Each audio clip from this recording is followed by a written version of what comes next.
Fala galera, bom dia, bom domingo para todo mundo. Hoje a gente está aqui colocando no ar o nosso 11º episódio e a convidada de hoje é alguém que eu queria muito trazer. Joana Francini é enfermeira obstetra e essa área de parto, de direito ao parto, de protagonismo, de reivindicação do protagonismo da mulher, já que a gente está tratando nessa primeira temporada um episódio falando muito mais sobre as pautas femininas e trazendo convidadas que se identificam como do gênero feminino.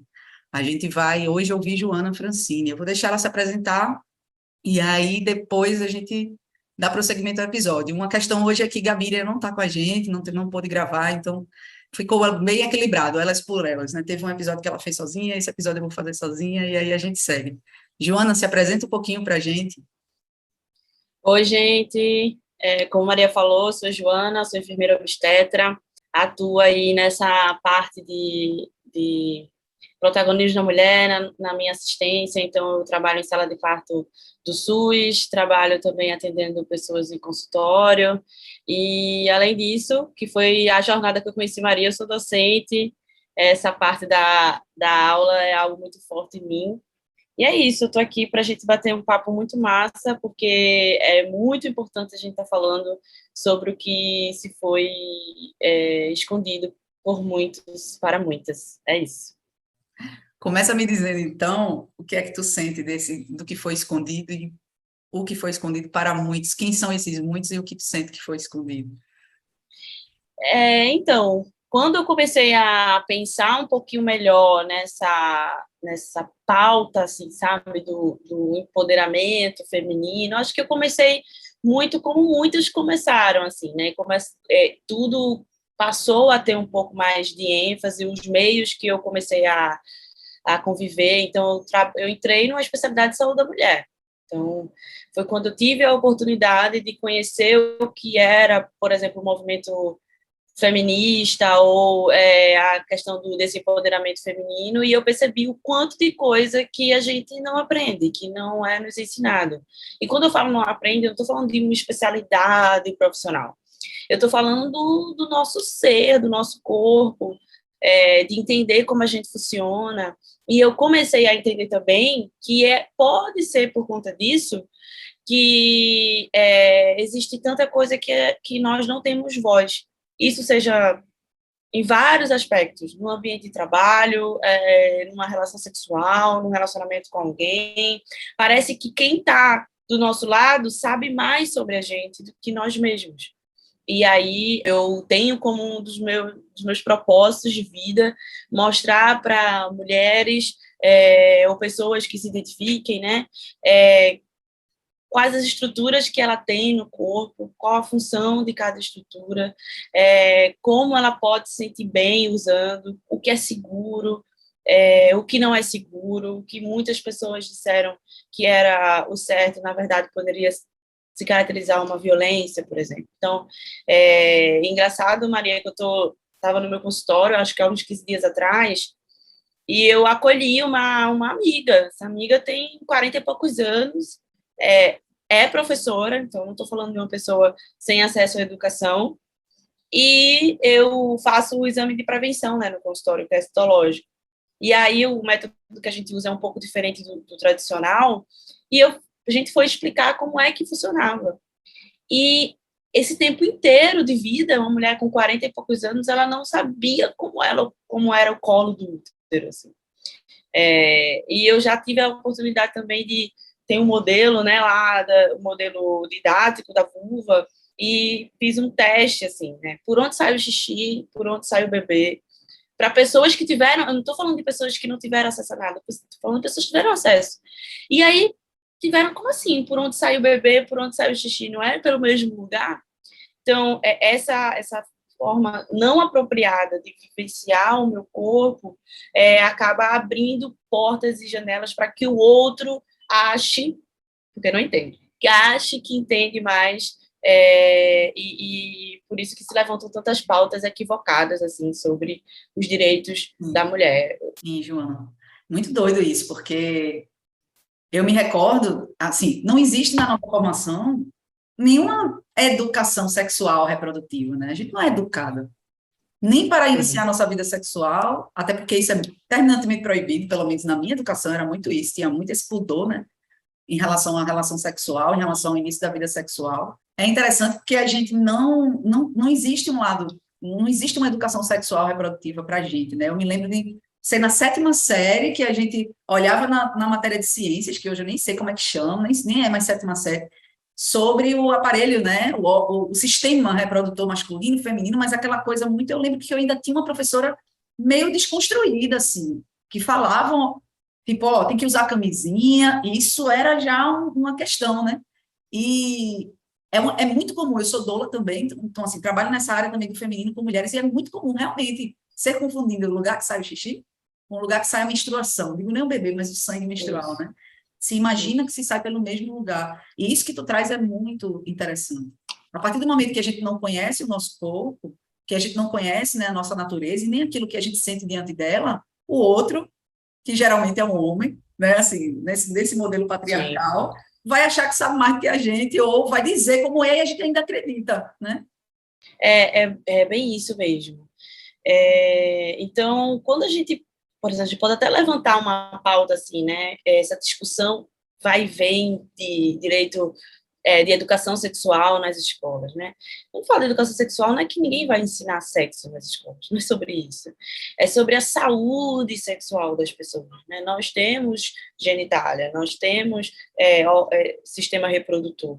Então, garantir que a gente perceba, que aquela pessoa perceba sinais de quando aquela secreção vaginal, por exemplo, não é fisiológica, quando está saindo do normal, quando procurar ajuda, a quem procurar ajuda. Então, se é uma adolescente que percebeu que está saindo alguma secreção, né, que pode ser uma infecçãozinha, tudo bem. Para quem ele deve recorrer? Para o seu responsável, mas ele precisa entender que aquilo está fora do normal, digamos assim. Então, quando a gente fala de educação sexual, está relacionado nesse sentido. E ninguém vai estar tá ensinando criança, adolescente a estar tá fazendo sexo nas escolas. Não é bem equivocado quem pensa dessa maneira, assim, sabe?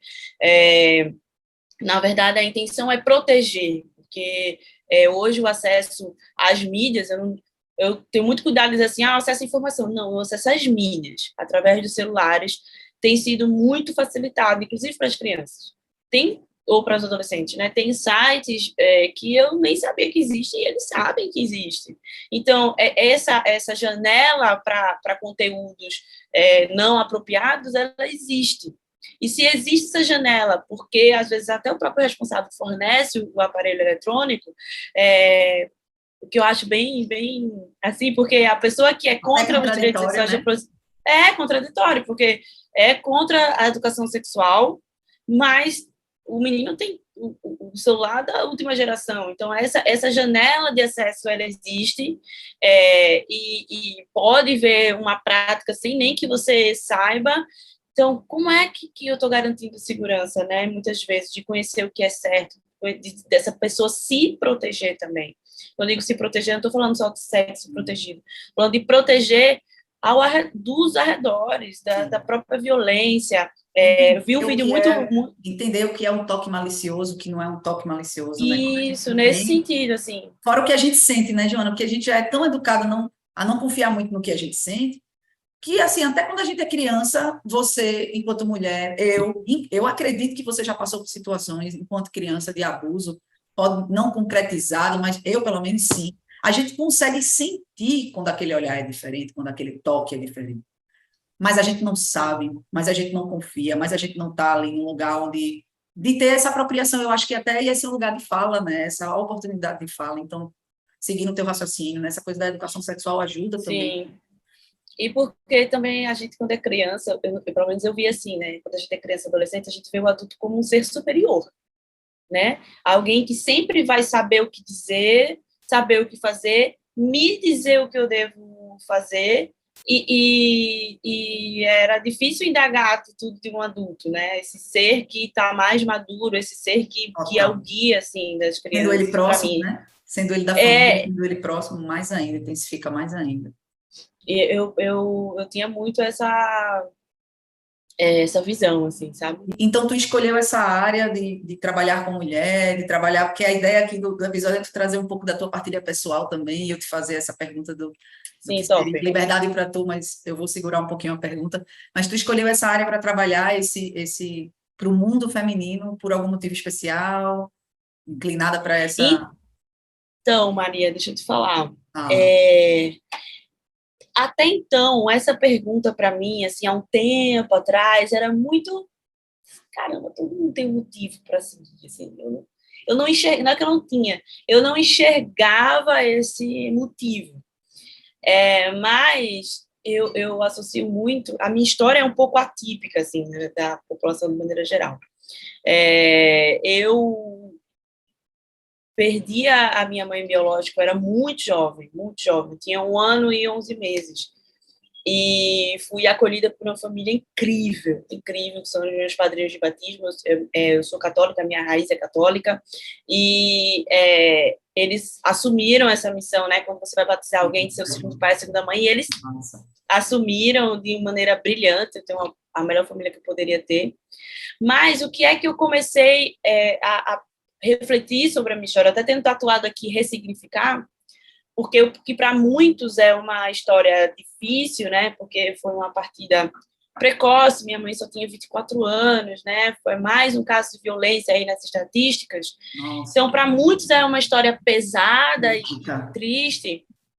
Claro que eu sinto tristeza, óbvio, Sim. mas eu sempre escutei coisas de que minha mãe era uma pessoa excelente, maravilhosa, e eu comecei a pensar no contexto de vida dela. Então, eu morava no interior e minha mãe morava na zona rural daquele interior. Então, imagina o negócio, né? O interior de pouquíssimos habitantes e a pessoa já morar na zona rural desse interior.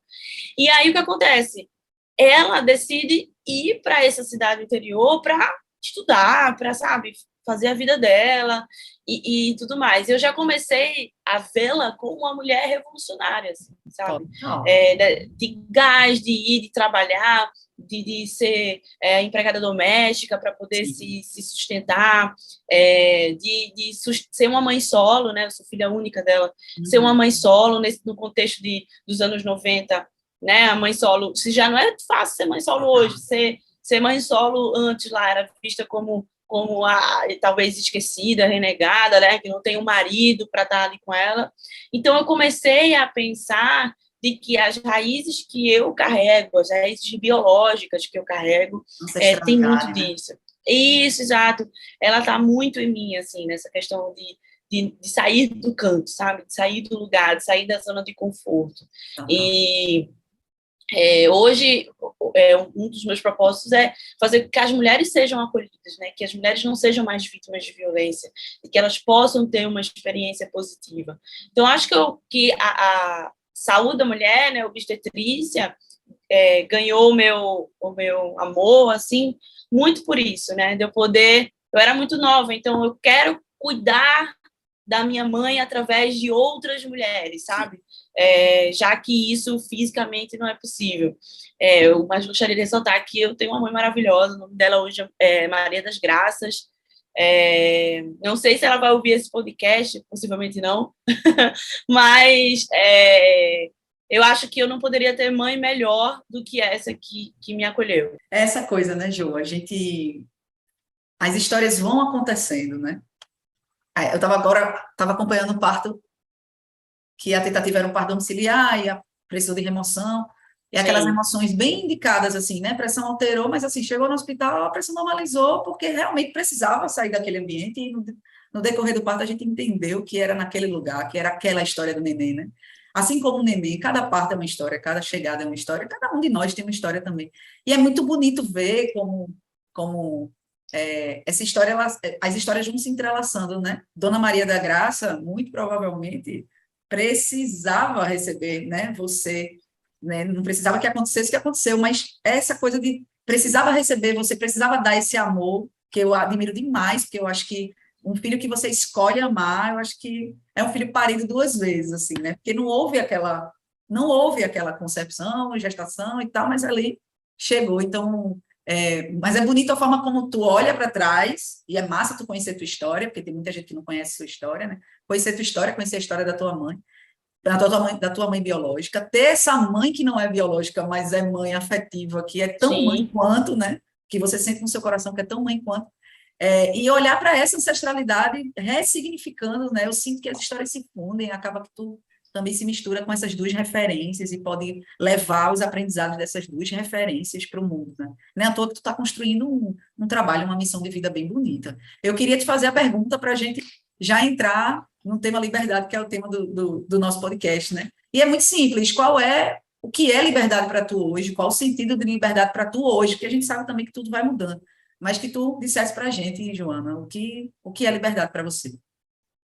Engraçado que eu sempre faço essas perguntas nas minhas aulas e é sempre difícil de responder, né? Não é porque eu faço a pergunta que eu vou ter sempre a resposta. Total. Liberdade para mim hoje depende de várias situações. Assim. A liberdade hoje ela está em vários sentidos. A liberdade hoje está em eu poder dizer não quando eu precisar dizer não e não precisar ser julgada por isso, por exemplo. A liberdade para mim está em caminhar na rua em alguma situação e não precisar olhar para trás e não ter frio na barriga. Liberdade para mim hoje é eu poder exercer a minha profissão sem ser hostilizada ou poder acolher cada gestante que vem até mim sem ela ter precisado escutar nada, porque quando a liberdade do outro é ferida, a minha é também. Então, para mim, liberdade é muito isso, é a gente ser, sabe, sem mais. Eu sou mais, não quero esse mais, não quero essa vírgula, não quero essa reticência, eu quero ser. E claro que quando esse ser não perpassa ferir o outro, tem nada a ver uma coisa com a outra, né? Sim. Mas eu poder ser quem eu sou, é bem clichê, mas é muito real, assim, ser quem eu sou, né? sem precisar sair do meu círculo de energia, assim, sem precisar ninguém invadir e sem eu precisar invadir o espaço de ninguém. Então, viver em conjunto dessa forma. Seria muito mais fácil. A nossa liberdade ela é tolhida em muitas situações. Muitas, muitas, muitas. A gente está tão acostumada, muitas vezes, a esse estado, né, de mas é assim mesmo? Cara, essa palavra é assim mesmo me incomoda tanto, tanto, tanto, tanto, tanto, tanto, tanto. Então, assim, não, cara, não é assim mesmo. Peraí, por que é assim? Por que não pode ser diferente, né? Então, eu convivo com... Você falou muito do patriarcado, eu acho, no início da nossa conversa, e a gente não tem como a gente ser mulher, falar sobre liberdade e não falar do quanto que o patriarcado nos fere, assim, fere a liberdade, sabe? Eu enfrento o patriarcado no elevador do meu prédio, cara. Entende? Assim, eu lembro que na pandemia, né, o uso do elevador era individual. Independente se você tivesse com máscara ou sem máscara, era individual. Só não era individual se a pessoa que você estava também era do mesmo apartamento. Eu moro no 12º andar e aí a gente estava descendo, eu sozinha, estava descendo para ir trabalhar, estava de máscara e no, sei lá, 9º, 7º andar, um homem queria entrar no elevador sem máscara. Falei, moço, não tem como. Além do senhor estar sem máscara, o uso é individual, né? Tava todo mundo, a gente não sabia o que era o danado desse vídeo, sabe? Eu trabalhei na linha de frente o tempo inteiro, então via óbito todão. Era até segurança para ele também, né? Exato. Uhum. Exato.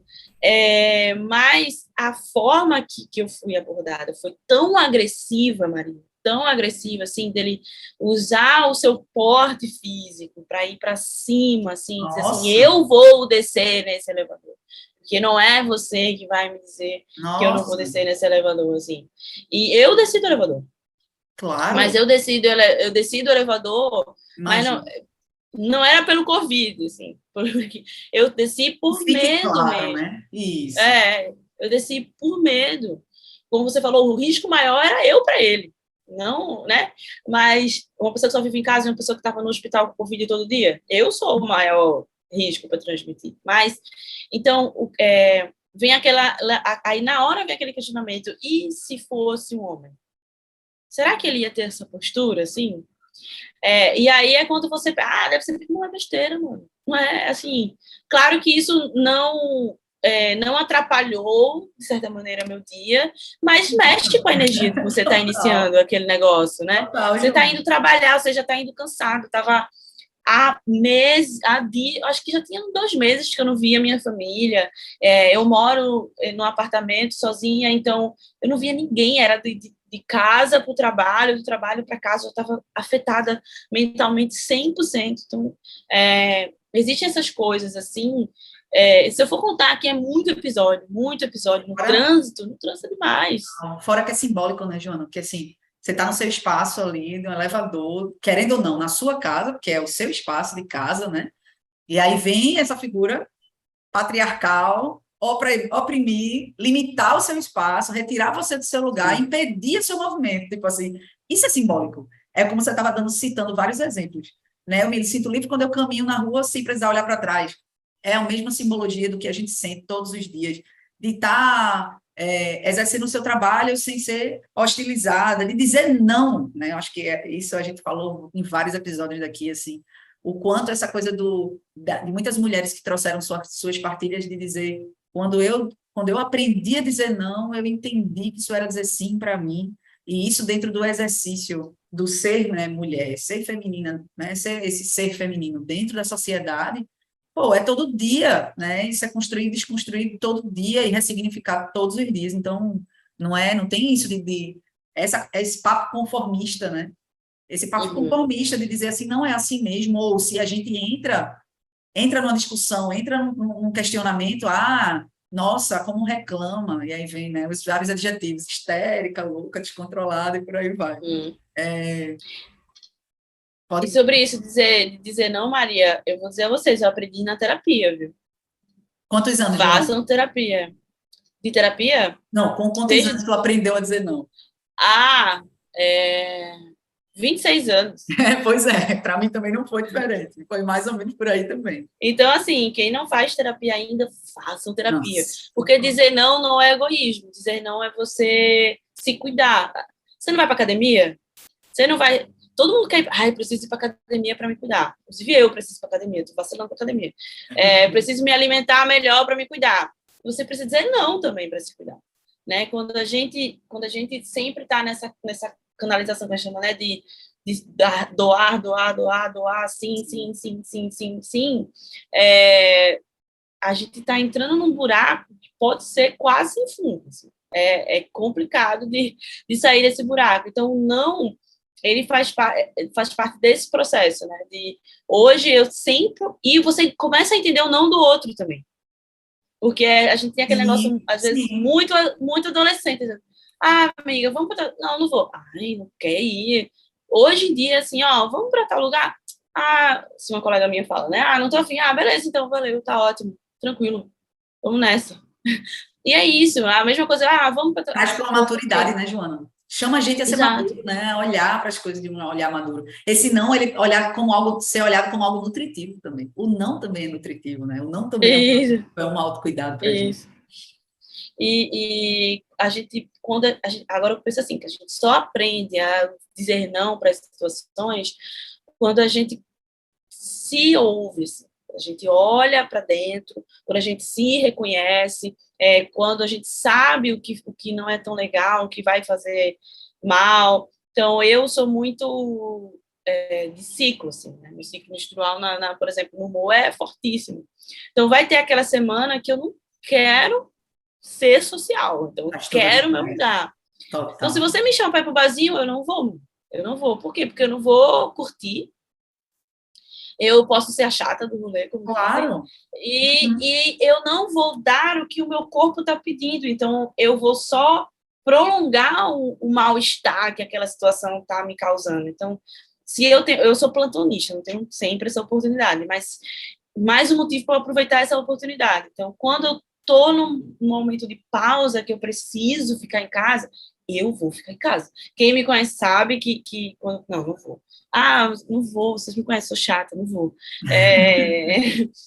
deixa eu ficar em casa, não tô afim. Às vezes, quando eu vou, aí depois eu vou, aí é meia hora, 40 minutos, vou para casa. Então, assim, se ouvir é muito importante. Sim, o bom é que é muito real, né? Assim, essa coisa o amor acaba sendo muito real. Quem gosta, gosta de mim do jeitinho que eu sou. Acho que a gente pode abrir a boca para dizer isso. Isso para mim também fez diferença, Joana. Quando eu e também não só a diferença no meu estado de ser, nas minhas relações, nos meus ciclos de convivência, mas alterou completamente o sistema à minha volta. Quando eu passei. É interessante a gente introduzir esse assunto, porque eu queria realmente trazer tua fala sobre abordar essa questão da ciclicidade feminina, né, dessa coisa da fisiologia feminina.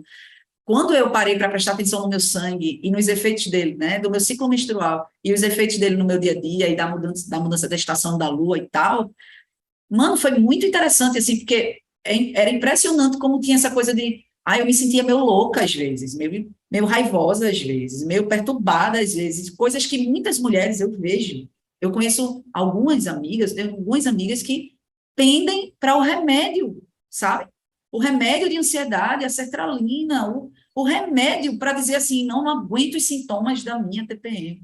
Quando você não está observando algo que é o seu comportamento, que é o seu sentimento, e melhor, legitimar tudo que você sente, saber que sim, vai ser diferente, porque é cíclico, não tem como não ser diferente. Então, assim, quando eu passei a me apropriar disso e a entender isso, a minha relação de amor comigo mesmo mudou completamente, porque aí eu passei a me respeitar e dizer assim, nossa, mano, não como eu estou me agredindo quando eu vou a um show sangrando e eu tô sentindo aquele recolhimento, como eu estou me agredindo quando eu topo entrar numa DR quando eu estou minguando e eu não estou em condição de falar, né? E isso me fez até ter mais, tendo esse conhecimento de mim, eu fiquei até mais assertiva e eficiente, posso dizer assim, nas minhas relações, porque, eu estou precisando conversar alguma coisa, mas eu sei que eu estou minguando, eu não estou conseguindo encontrar raciocínio, deixa o sangue vir. Hoje eu até comento isso com o meu companheiro, eu falo assim, agora não é hora de eu falar, não. Depois a gente conversa, mas vai acontecer, eu vou falar bem, e vou falar melhor do que eu falaria agora. Então, assim, acaba que você vai tendo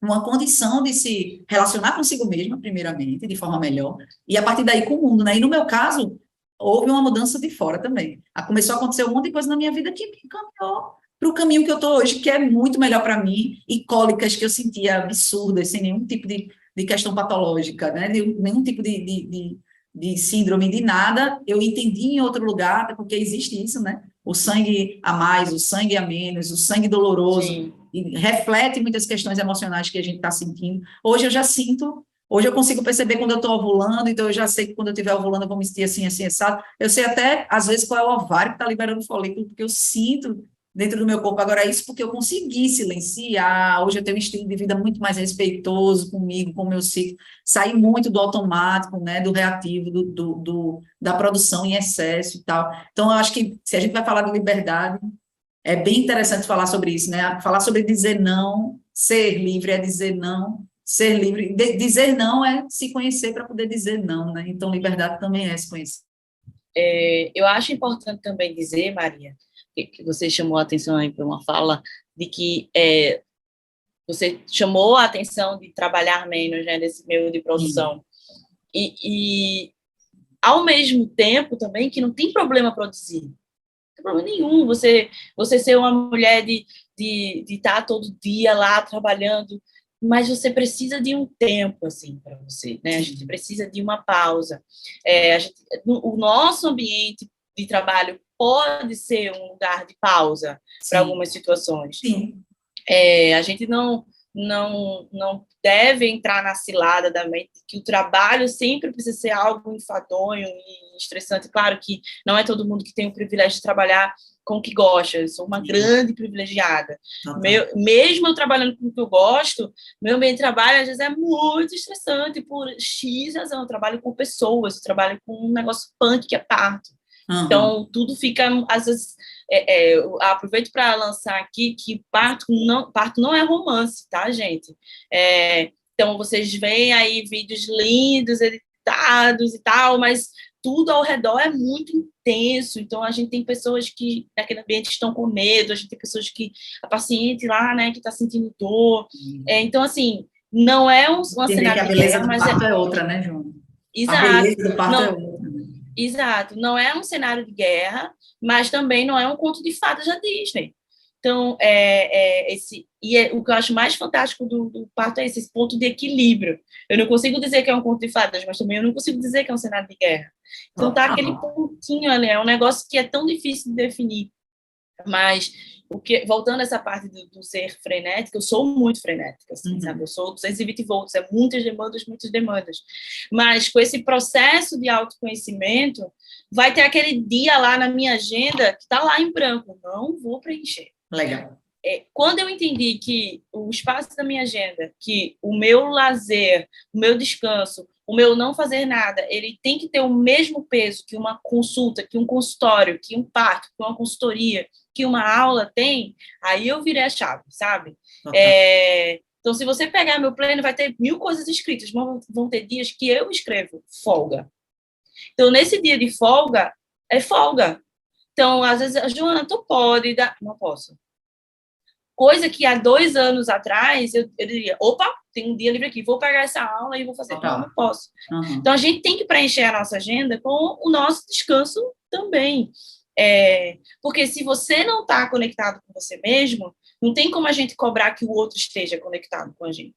Não tem como a gente cobrar que o outro entenda quais os processos que a gente está passando. Entende? Quando você está conectado com você mesmo, você consegue se privar de alguns espaços, conversas e, enfim, lugares, e você também faz com que o outro, a relação com o outro seja menos ruim, dependendo do contexto. Assim, eu penso muito dessa maneira. Claro que ninguém precisa pensar igual a mim, mas essa foi a minha forma de vivenciar esse processo, de sair de um lugar onde, se eu tinha 2 espaços na agenda preenchida, eu tinha que ter esses vazios, eu tinha que ter esses 2 espaços, então eu comecei a não olhar para mim, a não me cuidar, a me estressar para caramba em determinadas situações, a adoecer mentalmente, né? Então, essa virada de chave foi muito, muito, muito importante para mim. Então, para quem está ouvindo, né, para quem vai assistir o podcast, se você...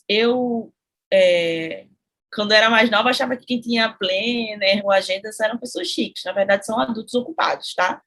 E você que é desse time de agenda, seja no celular, que eu não consegui me adaptar, eu sou do papel, nesse aspecto, se você é agenda eletrônica, se é do planner, se é, sei lá, qualquer agenda, cara, tem que ter o espaço lá da tua folga. Marcado. Você não pode marcar nada, a não ser que seja um salão, uma massagem. Semana passada eu fui para Vivi Maroja, Maria, não sei se você conhece. Sim, conheço, minha amiga querida. Putz, muito bom, muito bom, muito bom. Isso tem que estar na agenda, entendeu?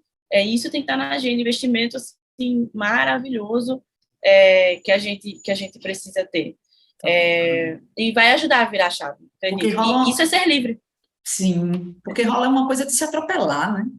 Acaba que você vai se atropelando. E aí é muito interessante para quem está ouvindo e ainda não faz essa escolha, mas pretende fazer, quando você separa esse espacinho aí da folga, o dia que eu não vou fazer nada, e você se permite simplesmente estar consigo mesma, paradinha lá, é muito bacana ver o que acontece também, porque rola muita coisa de você sentir cobranças internas, né? Nem sempre é tão, né, aquela coisa do fluxo. Acho que até para a gente que já revê essa questão, vem essas cobradoras internas, vem porque a sociedade... Total, Maria! Oh. Que a gente seja estrogênica o tempo todo, né? Aí e vemos assim... insights, né? Vemos insights, vemos coisas assim que você trabalha na terapia, ajuda um bocado. Sim, como E assim, eu queria dizer também que eu estou viciada em videozinho de rotina. O que é vida de rotina? O que é vida de rotina? Cara, é assim, tem uma hora que meu tic-tac, ele não quer absorver mais nada. Eu até falei ontem para uma amiga minha, ontem teve a entrevista do Lula, né, Sim, eu vi. Na TV. E aí todo mundo assim ao meu redor, eu quero assistir para ver, assim, eu não tô falando nem no sentido de porque era Lula, mas para ver o que é que Lula tem a dizer, né? Quem é esse cara que todo mundo tá falando, isso aqui. Vamos ver lá se ele é isso tudo mesmo. Aí eu falei, não quero. Por quê? Porque eu não quero mais falar nada sobre sério, eu quero só... Eu tô trabalhando muito esses dias e eu não quero não vai ser lazer para mim assistir isso. Vai ser, tipo, eu vou ter que analisar as propostas, eu vou ter que ver o que é que ele está falando. Então, assim, eu não quero. Quando eu falei vídeos de rotina, é porque é nessa hora, Maria, que eu pego meu celular, vou abrir o TikTok, é só ver vídeo, assim, De gatinho, de bebê, né? sem informação, sem informação. Sem informação que eu falo assim, científica, sabe? Total, É, sem aí é videozinho de propriamente, rotina, as né? pessoas filmando a rotina. Tipo, 5 horas, que é uma rotina meio. 5 horas da manhã, eu acordo, vou fazer exercício. Mas eu me iludo, vou na onda, assim, e tô viciada nessa rotina. Não significa. Aí, quando eu falei isso, é porque não significa que eu tenho essa rotina. Isso é muito difícil para mim, eu sou escorpiana. E eu sou muito metódica, né? Então, tudo vai estar muito no mesmo lugar. Eu tenho isso muito forte em mim. Uau. E é muito Deve ter um virgem difícil. forte nesse mapa aí. Vamos olhar depois. É, é muito difícil para mim não ter rotina. É muito difícil para mim não ter rotina, porque meu trabalho não permite. Veja só, ontem eu dormi em casa, hoje eu não vou dormir nem amanhã. Então, eu já não vou acordar em casa. Como é que eu vou ter uma rotina, sabe? Eu já não vou estar em casa no mesmo horário que eu. Então, é muito difícil para mim. E aí, quando eu falo de tenha um dia de lazer, não significa que é fácil para mim ter isso. Como Maria falou, quando a gente tem um dia de lazer, o que acontece? Aí eu acordo tranquila, fazer meu café, vou coar meu café, fazer meu café da manhã, nanana, e aí a minha mente, rapaz, será que eu não tenho nada para fazer mesmo? Eu devo estar esquecendo alguma coisa. Né? Eu devo, meu Deus, pelo amor de Deus, vou abrir aqui meu Trello. Aí abro o Trello, quantas pendências, mas hoje não é o dia de fazer pendência. Então, até a mente desacelerar é muito cruel. Quando eu fui para Vivi Marojo, estou falando de Vivi Marojo, é uma amiga nossa, assim. E Doula também, terapeuta Doula, integrativa, maravilhosa, Vivi. meu Vou falar Deus. para ela Aí que quando ela eu tem fui que falar para. nesse episódio, para ela vir aqui. Sim, quando eu fui para Vivi, né, para fazer a sessão lá, né, que inclusive ela aplica mais de uma técnica, eu achei isso fantástico. Até eu desacelerar, até minha mente parar assim, demorou. Mas é isso mesmo. Eu só senti que minha mente se esvaziou no reiki, assim, sabe? Reiki para mim é uma coisa que faz muito efeito, sei lá, se é a palavra que se diz, mas é uma coisa que eu sinto muito. Para quem manda Mas também. até, Quando a gente mas, aplica, a, eu sinto outra coisa também. mas até então, minha mente estava assim, eu respirava, peraí, é difícil a gente se desacelerar, né? Mas isso quando tu fala assim, eu sou uma pessoa metódica, eu sou uma pessoa que gosta de rotina, né? Assim, a minha vida eu organizo dessa forma. Eu acho que é muito bacana cada um entender sua praia, sua onda, né? Tipo, eu sou uma pessoa que eu gosto de produzir, eu gosto de trabalhar, como tu disseste, tá tudo bem, não tem nada demais, eu também concordo totalmente. Mas aí eu queria te perguntar das mulheres que te chegam enquanto tu tá atendendo, que eu acredito que tu faz esse trabalho também muito forte de educação, né? Educação desse ser feminino, do entendimento do ciclo, até porque tem a fisiologia, né, do ciclo menstrual de ovulação, e aí para a mulher até entender, né, se quer engravidar, se não quer engravidar, quais são os métodos e tal. Quando chega para tu, eu acredito que é possível tu observar quem tem esse ritmo e quem não tem também, né? Porque, por exemplo, tem muita mulher que a gente percebe que está se atropelando completamente, que além de estar trabalhando com algo que não gosta, né? Além de estar vivendo um casamento ou às vezes um relacionamento completamente afundado ou autoanulação, que exige, né? Muita autoanulação. Às vezes mulheres que são mães que olham para a maternidade num lugar mais de autocobrança, né? Menos fluido e algo mais. Como é para tu essas mulheres que chegam, assim, pelo menos assim, não como é, mas se teve algum caso, alguma coisa que tu sente que é interessante comentar com a gente? Sim, cara, são muitas, é plural, né? São muitas que chegam, assim, para a gente de diversas formas, diversas maneiras. Uma das experiências mais recentes que eu tenho e muito especiais, inclusive eu tenho acompanhado ainda, é que eu acolhi uma gestante que já estava sendo acompanhada, né, por outro profissional, e é uma paciente que ela trabalha muito, mas ela se cuida, ela gosta de práticas integrativas, ela sabe que precisa desacelerar, ela sabe que precisa melhorar esse ritmo, ela sabe desse íntimo feminino, né, como é bom ser acolhida e tal. E aí ela, quando engravidou, ela teve o cuidado de procurar uma médica obstetra, mulher, para poder acompanhá-la. E ela chegou no nosso consultório, ela foi para essa consulta, para mais de uma consulta, eu acho, duas, e queria ser acompanhada por nós também. Quando digo nós, sou eu e Luana, somos enfermeiras obstetras, né, a gente trabalha junto. E aí, quando ela chegou no nosso consultório, depois da segunda, era a terceira consulta dela, e a gente foi quase 2 horas de consulta ouvindo e tudo mais. No final, ela levantou, me deu um abraço e começou a chorar. E quando ela começou a chorar, tinha relação com não ter sido acolhida, sabe, antes. Total. Então, essas experiências, assim, a gente tem muito. Veja, uma mulher que sabia dos seus processos, né? Sabia do seu corpo, do seu empoderamento, né? Dessa sua apropriação. Eu gosto mais de falar apropriação. Quando ela se viu, cara, ela procurou uma médica mulher, porque achava que ia ser melhor acolhida, né? E ela não foi. Quando ela encontrou a gente, ela viu, nossa, era isso que eu estava procurando, assim, de acolhimento, sabe? E aí são experiências muito fortes. Assim também como tem mulheres que chegam com um discurso patológico sobre a gestação, que é tudo muito sistemático, né? Vou fazer isso. Não. E uma coisa eu acho até importante falar, Maria, por favor, é que tudo bem, cara, essas pessoas serem sistemáticas, né? Tem casais que vão compreender melhor se a gente falar em números. Então, eu acolhi a linguagem que chega para cada um, né? Uhum. Eu acolhi um casal, né, que eles eram muito, assim, nessa questão de números, que eu tive que falar das boas práticas por estatística. Tantos por cento assim, porque um para tanto. E aí eles compreenderam, assim, muito rápido. E tem casal que eu vou ter que falar de outra linguagem, às vezes de uma maneira mais figurada, ou de uma maneira mais superficial, mais simples, mas que a ideia principal seja. Então, se eu abro as portas do meu consultório e as minhas portas, eu sempre vou me colocar na posição de ouvinte, eu tenho que ouvir primeiro.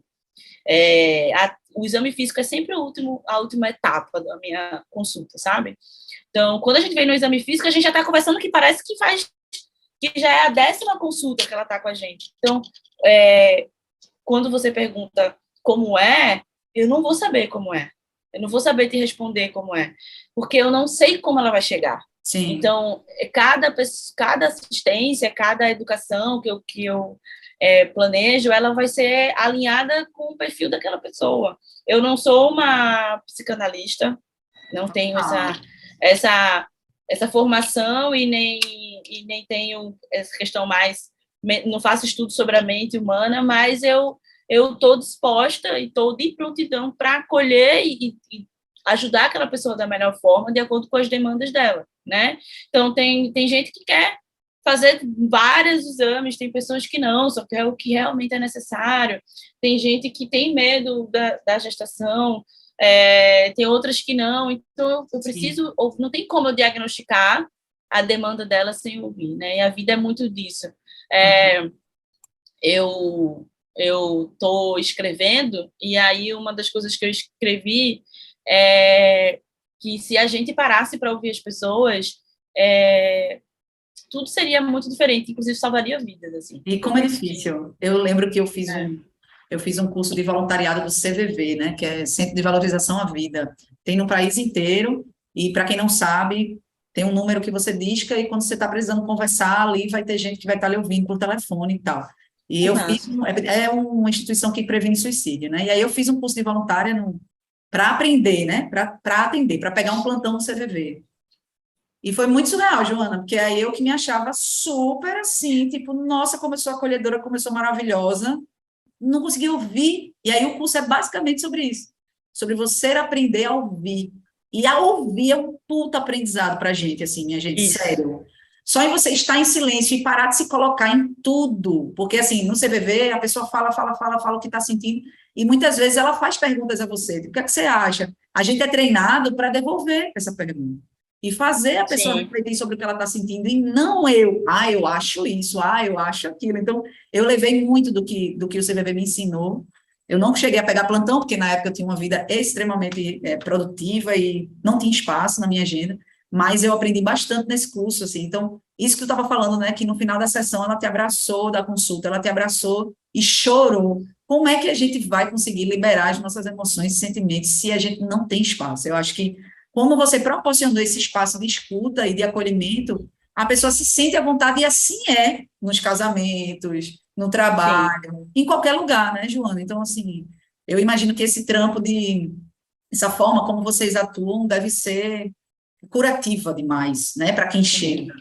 nesse lugar e dizer aqui eu me sinto à vontade, aqui eu me sinto segura. Fora que você também, até no direcionamento dos exames, né, de como isso vai ser feito, eu lembro tu estava citando aí, né, eu vou para uma médica mulher, muitas mulheres chegam dizendo que vai para uma médica mulher porque vai ser melhor acolhida e às vezes não é. E é verdade, assim, eu tenho uma amiga que é lésbica e ela passou, podemos dizer até por violência, velho. Assim, violência mesmo com espéculo, da forma como ela foi tratada e não, mas espera aí, calma, é só um exame, etc e tal. Então, assim, imagina que você é uma profissional que você pode, de duas uma, proporcionar acolhimento e cura ou fazer trauma, né, nos outros. Que é bem por aí. Uhum. Que é o que acontece Uhum. muito, né, em muitos casos, assim. Estava até comentando isso com o meu primo aqui, que eu estava dizendo, não é regra, né, o melhor médico que fez um exame em mim, que eu me senti melhor, foi um homem. Às vezes, às vezes não parte da mulher esse acolhimento, esse cuidado. Então, assim, mas quando parte é maravilhoso, porque a gente chegar no consultório de uma mulher, estar diante de uma Sim, mulher, né? E essa sim. mulher, que a gente já vai meio ressabiada quando é homem, né? Então, assim, a gente chegar para uma Exato. mulher, para uma profissional mulher, duas profissionais mulheres que vão ouvir, tem muito a ser dito. Nessa saúde feminina, tudo, não só da gente, mas dos homens também, mas esse campo emocional, ele reflete muito, né, no nosso ciclo, inclusive Uhum. reprodutivo, na nossa fertilidade, no andamento da nossa gestação, de como vai ser o nosso parto. Então, imagina o que é você estar o tempo inteiro sendo tratada de um jeito mais mecânico, de um jeito mais automático, né?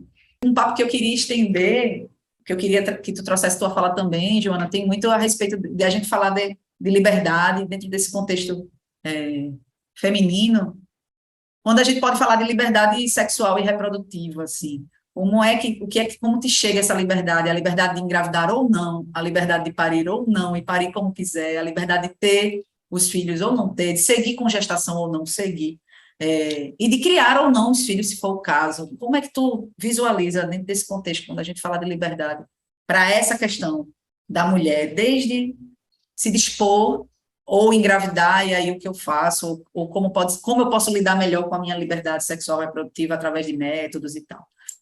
Uhum. Essa pauta para muitos é polêmica, mas para mim é Eu uma estava doida para pauta. trazer ela aqui, Joana. Eu cheguei a É iniciar uma, com Bárbara, assim, mas a gente não conseguiu concluir sim, isso, não. Com Joana eu quero falar sobre isso, porque eu acho que é importante a gente falar sobre isso. para muitos é uma pauta polêmica, para mim é uma pauta escondida, assim, gavetada, Tá. e aí Delicada, né? dificulta muito o diálogo, porque é tudo muito deturpado, né? A sexualidade ela é um tabu, e quando a sexualidade é feminina, é 3 vezes tabu. Assim. Muito mais. Então, quando a gente fala de liberdade sexual e reprodutiva, isso é algo que vem de muito tempo, assim, não é algo que o povo, como o povo acha, né, que é pauta das feministas, né? Cara, isso é pauta do, do nosso governo. A gente tem conferência sobre direito sexual e reprodutivo, a gente tem política, tem programa de direito sexual e reprodutivo. Isso é um assunto político e social. Claro que os movimentos, como o movimento feminista, têm grande participação nessa construção, mas o cidadão, assim, o indivíduo, né, na sociedade, ele precisaria estar a par desses assuntos, né, para poder conseguir opinar de uma maneira real sobre isso. Uhum. Então, hoje a liberdade sexual e reprodutiva, principalmente das mulheres, ela não é garantida culturalmente falando, ela é garantida no papel. Sim, Muitas vezes a gente tem programas bem instituídos, a gente tem sim. políticas bem instituídas, mas quando essa política ela vai ser aplicada, né, ela encontra barreiras culturais e patriarcais que fere essa liberdade. E, mais uma vez, Maria, eu sou muito impaciente com pessoas que falam de algo que não é aquilo, entendeu? Assim, eu fico, caramba, vamos ouvir, Né? vamos ouvir. Quando a gente fala de liberdade, não é que eu vou abrir a porta e sair fazendo sexo com todo mundo, daqui até a esquina. Não é isso, não é isso. Liberdade sexual, assim como o programa fala bem, você decidir com quem ter relação sexual, quantas vezes ter, de maneira segura. De maneira segura. A gente, o órgão de saúde precisa garantir essa segurança, precisa garantir esse acesso à informação para que essa segurança possa ser colocada em prática. Então, sabe como é que isso se reflete em mim? É com aquela palavra puta. Fulano é puta, sim. Filho da puta. Sempre que eu escuto a coisa puta, assim, aí eu entro em muita discussão nesse sentido. Porque, vamos lá, vamos refletir. Quem é a puta? Quem é a mulher que chama-se de puta? É uma mulher que é livre sexualmente, é uma mulher que transa com quem ela quiser, como ela quiser. Geralmente é uma mulher que as pessoas sabem que talvez não tenha um parceiro fixo, né? Talvez tenha mais de um parceiro, ou olha para o seu corpo num lugar, os veste de determinado tipo de roupa, ou fala de determinada forma, né? Quando a gente fala dessa expressão da sexualidade, desse ser sexual, a puta está muito nesse lugar, né? Esse adjetivo que se dá. E aí, quando se fala, eu digo assim, não, mas todas somos, ou já fomos, porque intitula-se, né? Chama-se algumas mulheres assim, às vezes você é xingada assim, nesse lugar do xingamento, do pejorativo, nessa mulher que vive, de certa forma, a sexualidade dela com mais liberdade do que o sistema considera ou acha, né? Então, quando tu estava falando isso de que tu estava falando de que é um assunto tabu, de que é um assunto polêmico, não só por um assunto meio fechado, como tu fala, silenciado, eu acho que não só isso, né? Quando é falado, é levado para esse outro sentido, né, digamos assim. E a gente deixa de considerar que sim, se Maria quiser sair daqui até a esquina, transando com quem ela quiser, é um direito que só cabe a ela, né? É uma liberdade que sim, ela tem e ela pode usar como ela quiser. Agora, é muito importante que ela saiba os percalços disso, o que isso vai envolver no corpo dela, de que ela precisa se proteger, de que ela precisa entender sobre métodos, sobre medicação, que ela precisa entender também que na própria intimidade sexual, muito de energia, de sentimentos e emoções são trocados ali, existe uma conexão que, mesmo que não exista amor, afeto, existe sim um impacto naquilo. Então, assim, como é que a gente está educando para isso? A gente não educa, a gente não ensina e a gente critica, né? Muito esse lugar que muitas vezes eu me sinto enquanto mulher nesse sistema que a gente vive. Tem dois acontecimentos, assim, você falou sobre esse negócio de engravidar, né, de levar a gestação adiante ou não, de como um assunto que é delicado, mas necessário de ser dito, é que a gente precisa abrir os nossos olhos, sair da bolha, entender a sociedade que nós estamos, né? Vivemos uma desigualdade social tremenda, racismo estrutural. Eu nem vou entrar nessa pauta, porque é cruel demais. Maria, eu vou citar um exemplo para você. O racismo ele é muito cruel. Ele persegue as pessoas. Ele fecha portas. Assim. É muito cruel. Então, como quem está me vendo aqui no vídeo, dá para perceber que eu não sou uma mulher branca. Sim. Eu não me vejo, não me declaro como branca. Mas a minha pele ela é um pouco clara. Sim. Certo? Sim.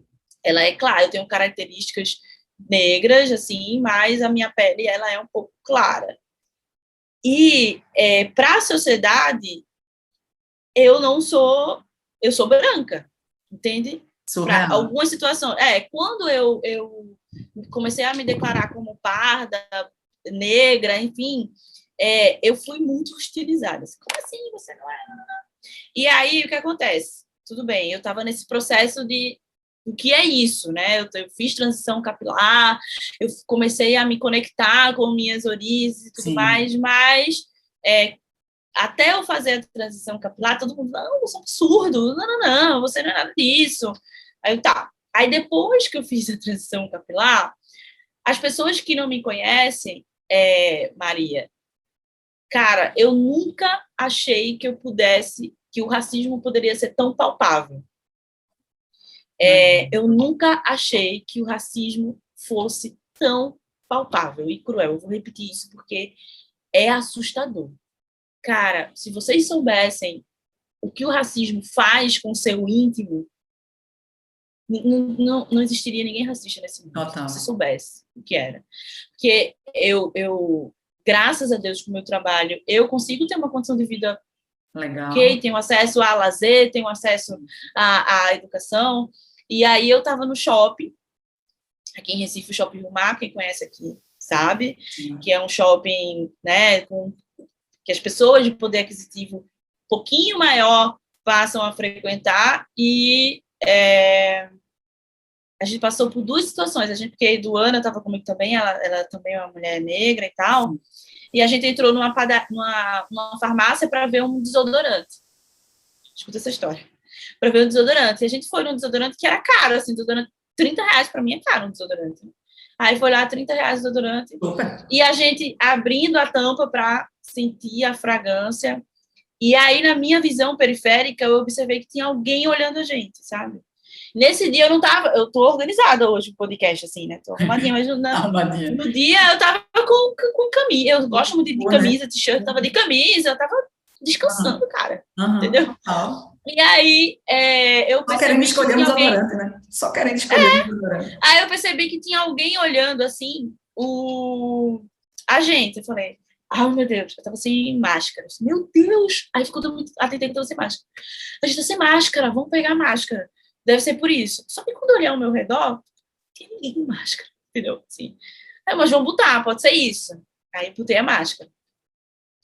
E aí a gente foi para outro corredor para a área de skincare, que é outro lugar caro, e a gente foi seguida, assim, dela. Nossa, mano. E, cara, é o cotidiano foi tão constrangedor isso para mim, eu nunca tinha passado por isso, Maria. Juro. E aí eu olhei assim, aí eu parei e olhei para a pessoa, assim. Aí ela, você está precisando de alguma ajuda? Aí eu falei, não, a gente só quer aqui. Cara, assim, eu fiquei sem reação. A vontade de dizer, não, eu quero que você saia daqui. E aí, no mesmo dia, a gente queria conhecer um rodízio de carne caro aqui em Recife. Aí a gente foi, nesse mesmo dia, a gente foi. E aí, a gente, não sei o quê. Aí, esse lugar divide ambientes, né? Um ambiente lá, bonitão, chique, e outro ambiente mais simples, assim, que serve outros tipos de pratos. E eu sentei e parei assim, falei, gente, mas não foi essa foto que eu vi no Instagram, né?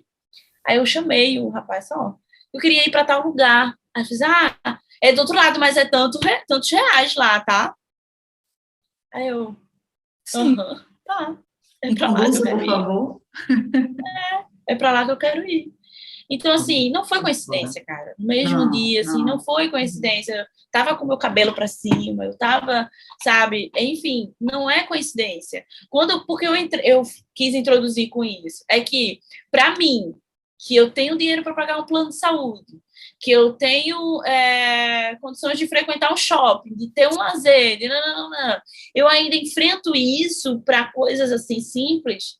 Imagina para uma mulher que quer procurar um serviço de saúde, para uma mulher que quer falar, às vezes, sobre sua saúde reprodutiva e é hostilizada, sua cor de pele é sexualizada, não tem acesso, ela não tem horário para ir para aquele serviço. Então, sim, quando a gente fala dos direitos reprodutivos de alguém, a gente tem que primeiro ouvir essa pessoa. Por favor, quem está escutando o podcast é muito triste e equivocado quando você abre a boca e fala que engravida quem quer. Na sociedade que a gente vive, não tem como dizer isso. E mesmo que 100% das pessoas que reproduzem, que queiram usar anticoncepcional, usem concepcional, a gente ainda não garante que elas não vão engravidar, porque os anticoncepcionais têm falha. Imagina numa sociedade desigual, onde o acesso à informação é desigual, é limitado, o acesso à saúde é limitado, não tem como eu julgar aquela paciente por aquela gestação. Eu estava no Uber, eu sou muito de refletir, assim, das coisas do dia a dia, né?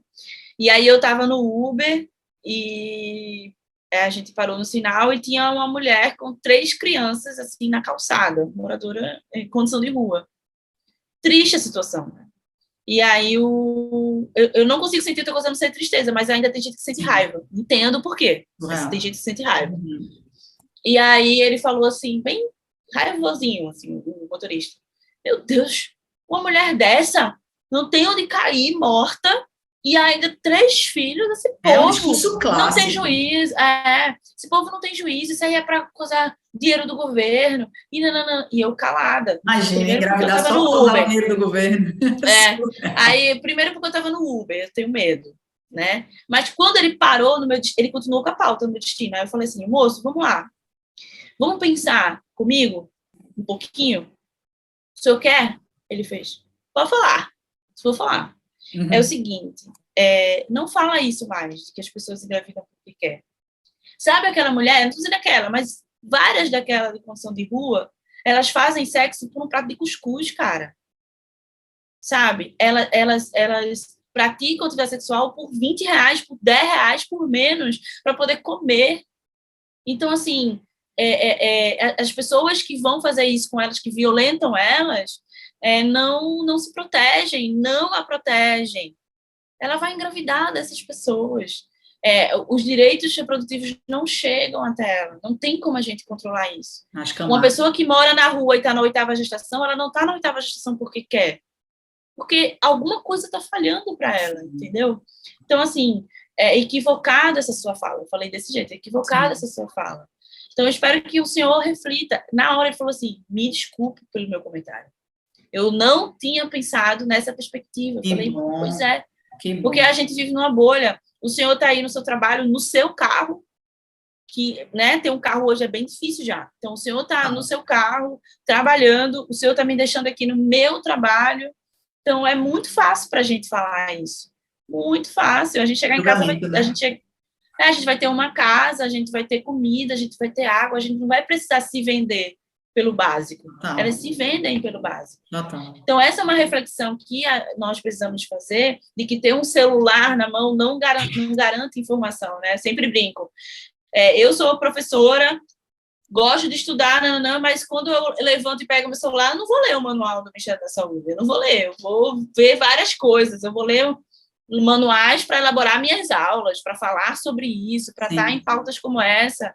Então, mas hoje todo mundo tem um celular, eu escuto muito isso, dos profissionais de saúde. Menina, essa paciente, não sei o quê. Mas vai lá, se a bolsa dela não tem um celular de última geração, tem mesmo, está correta de ter. Se ela tem condição de ter, tem. Mas quem deve garantir que a informação está chegando é o Estado, são os programas de saúde. Então, está chegando informação para ela? De que forma que está chegando? Como a gente acabou de falar. Vai ter casal, vai ter pessoa que eu vou ter que falar por números. Vai ter gente que eu vou precisar falar por desenho porque não sabe nem ler. Então, será que a tua comunicação está chegando até essas pessoas? Eu não preciso ser profissional de saúde para precisar refletir sobre isso. Eu só preciso ser pessoa. De entender que aquela pessoa que está ao meu redor talvez não entenda, não compreenda aquela perspectiva de mundo como eu, porque ele simplesmente não teve acesso à informação. Então, é importante, eu vou lançar essa provocação de você refletir quem está ao teu redor. Quebrar um pouco a bolha, evitar comentários desnecessários, assim, entender os contextos, né? Porque enquanto eu vou ali na minha garagem, pego meu carro e vou para o meu consultório, talvez a pessoa que precise limpar o consultório pegue 3 ônibus para chegar para o mesmo lugar que eu chego. Então, a gente não está no mesmo lugar, nós não somos iguais. Nós não somos iguais, somos super diferentes, então precisamos tentar olhar pela visão do outro sempre. Empatia é meio clichê, mas é muito necessária. Você tentar olhar, nunca vai ser igual, mas você tentar olhar pela visão do outro. E quando você não entender a visão do outro, deixa ele falar qual a visão dele. E aí você vai tentar compreender. E aí você vai aprender um monte de coisa, né? E é bacana essa tua reflexão, a gente vai chegando no fim do episódio, bonito que tu trouxe, né? Até achei a tua fala bem conclusiva.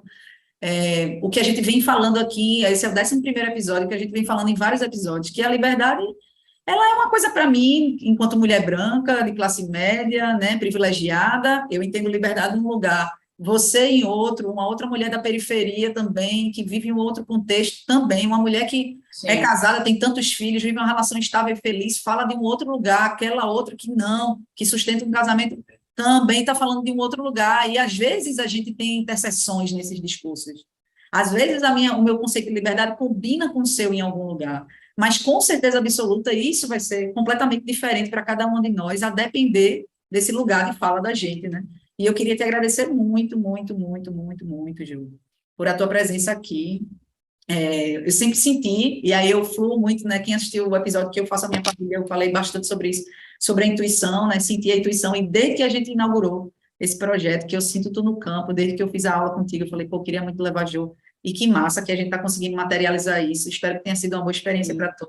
Vou te dar a palavra para tu também fechar, encerrar, falar um pouco sobre o teu trabalho, aonde tu atende. Eu sei que é em Recife, então tem muito ouvinte de Recife, então para tu também vender um pouquinho o teu peixe, porque eu mesma quero já marcar o meu exame contigo, sem brincadeira, assim. Não estou com plano de Então saúde, vamos. e quero muito esse atendimento e prezo muito por esse atendimento, né, humanizar. Mas fala onde é que tu atende, fala por que tu atua, onde é que o pessoal pode te encontrar, teu arroba aí do Instagram, e pode fechar a tua fala Sim. também para a gente fechar o episódio. Tá. Então, eu trabalho com atendimento a pessoas com útero, né? Nesse atendimento pré-natal, pós-parto também, para planejamento reprodutivo, aquelas que queiram engravidar, a gente também faz esse acompanhamento. Exame citológico, aquele exame de prevenção, a gente tenta trabalhar de uma maneira mais acolhedora possível, porque o espéculo pode ser muito incômodo para algumas, então, ou para alguns, e aí a gente aplica métodos não farmacológicos para alívio da dor, faz todo um acolhimento para que seja um exame Legal. tranquilo, acolhedor e menos desconfortável possível. A gente também trabalha com planejamento reprodutivo, no momento a gente está fazendo a inserção de DIU, inserção de Implanon, para as mulheres que desejam, ou para as pessoas com útero que desejam evitar a gestação por esses métodos. A gente faz atendimento domiciliar também, quando se aplica, quando é possível fazer, né? Tem alguns procedimentos que não dá para ser em domicílio, outros sim. E fazemos acompanhamento de trabalho de parto e parto. Então, nós somos enfermeiras obstetras, nós acompanhamos o trabalho de parto em casa. Então, quando está na fase ativa e no momento mais oportuno, a gente vai para a maternidade de escolha da família e lá a gente presta assistência ao parto e fica até algumas horinhas após o nascimento do bebê. Atualmente a gente atende toda sexta-feira pela manhã, então Maria sabe que eu vou correndo para lá. Isso. Lá na clínica Acolher, perto do Hospital Esperança, perto do IMIP ali.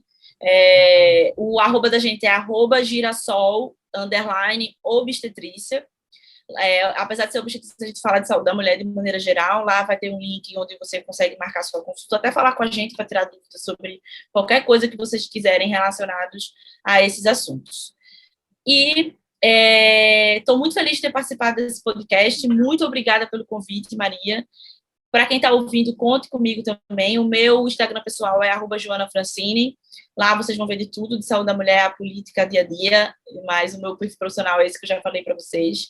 Então, que na busca da sua liberdade, você possa promover a liberdade do outro. Quando a gente escolhe ser livre, a gente também respeita o que o outro seja e a gente acaba oportunizando. Contem comigo para o que eu puder ajudar nesse sentido. E, Maria, espero que a gente se encontre muito por aí. E para os próximos, estou por aqui também. Ai, Jo, que linda a tua fala. É isso, sinto que concluímos. Quero deixar aí para o pessoal um desejo de um bom domingo para todo mundo. A gente também comunicar, né, que a gente está encerrando a temporada, essa primeira temporada do podcast. Esse episódio de Joana é o penúltimo, o 12º a gente vai estar fechando e vai retomar em breve uma segunda temporada que a gente tem a intenção de fazer com homens, né? Homens, pessoas que se identificam com o gênero masculino, trazendo suas perspectivas aí de liberdade. Eu acho que esse episódio foi super rico, Jo. Quero deixar aí também lembrando para o pessoal que a gente tem uma playlist da Liberdade no Spotify, que a gente coloca músicas que as nossas convidadas, viu, Joana? Vou precisar que você passe para mim depois. Que músicas te inspiram a ser livre? Então, lá no podcast lá no Spotify tem uma playlist, que é a playlist de livres, né, do podcast Livres, que você pode também dar a sua sugestão de música no nosso Instagram, que na bio tem um link que também encaminha para todas as plataformas de interação com a gente. Tem também o nosso Pix, nosso projeto é independente, mulheres independentes fazendo projetos independentes, precisando de contribuição para manter isso no ar e também fazer esse processo que a gente entende que é educativo, que é terapêutico, que é de autorreflexão, que é de autoconhecimento, que é de inspiração para a mudança e para a transformação que cada um deseja fazer em sua vida. Então é isso, galera. Bom domingo para todo mundo. Gratidão aí pela escuta. Valeu, Joana. Beijinhos. Tchau, Maria. Tchau, tchau.